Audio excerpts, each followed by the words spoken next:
I still hear her voice, sharp as broken glass.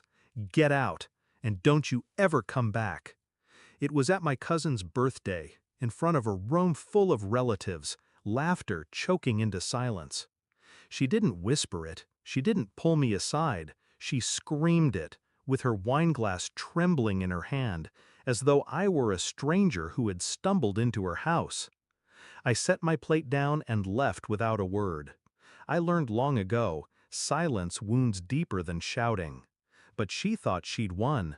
It wasn't always like this. There was a time I was their pride, the first to graduate, the one who worked 2 jobs while my siblings burned through their allowances. I paid the bills when Dad's business tanked, covered medical emergencies, even kept the roof over their heads when foreclosure letters piled on the counter. Every check I wrote came with the hope of finally being seen as more than a bank account. But respect never came, only expectation. The shift was subtle. "We're so proud of you," turned into, "You can handle it. Then you'll cover it, right?" Love became a ledger, and I was always in debt. I noticed the betrayal before she ever screamed at me.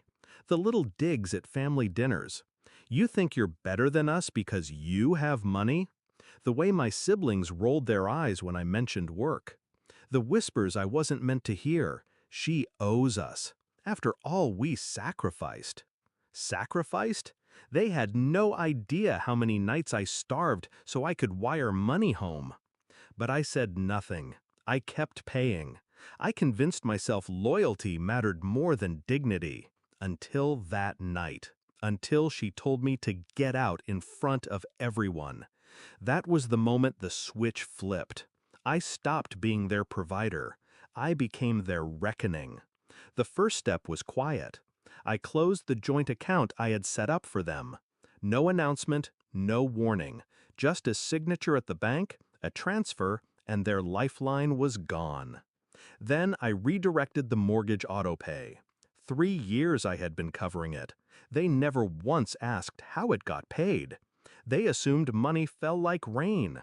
Not anymore. 3 weeks later, Dad called. His voice was calm at first, but I could hear the edges fraying. "Why didn't the mortgage clear this month? Bank says it's overdue." I let the silence stretch.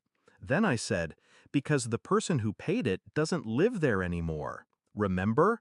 She was told to get out." The line went quiet. I imagined his face, the dawning realization crawling across it. Finally, he whispered, "You can't be serious." But I was, deadly serious. The fallout was quick. Late fees piled. The bank sent letters. My siblings started calling, their tone switching from smug to desperate. "You're really going to let Mom and Dad lose the house? After everything they did for you? Everything they did?" I laughed, a sharp, bitter sound. "You mean throwing me out in front of the family? That's everything?" The silence on the other end was my answer. When the second month passed unpaid, Dad showed up at my apartment. No calls, no warning, just his fist pounding on the door like a creditor.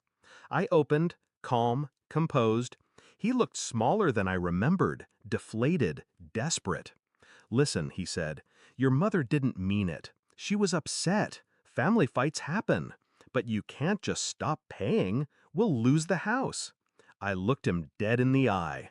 Then, lose it. He blinked, stunned. "You made it clear," I continued, "I'm not part of that family. You can't cash my checks while erasing my place at the table." His voice cracked. "But we thought you'd always help us." That was the moment I saw it, the truth behind the betrayal. They never loved me for me. They loved me for what I could provide. And without my money, I was disposable. They scrambled after that, sold jewelry, borrowed from cousins, tried to guilt me with long messages about blood and duty. But duty is a two-way street. They had burned the bridge, then expected me to keep rebuilding it from my side. Not this time. The day the foreclosure notice arrived, my sister called me in tears. "They're losing everything. How can you just stand by?" I almost pitied her. Almost.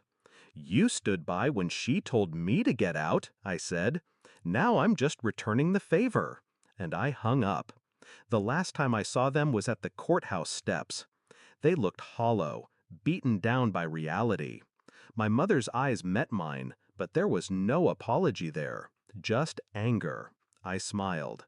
Not cruel, not triumphant, just free, because the chains were broken. For years they treated me like their safety net.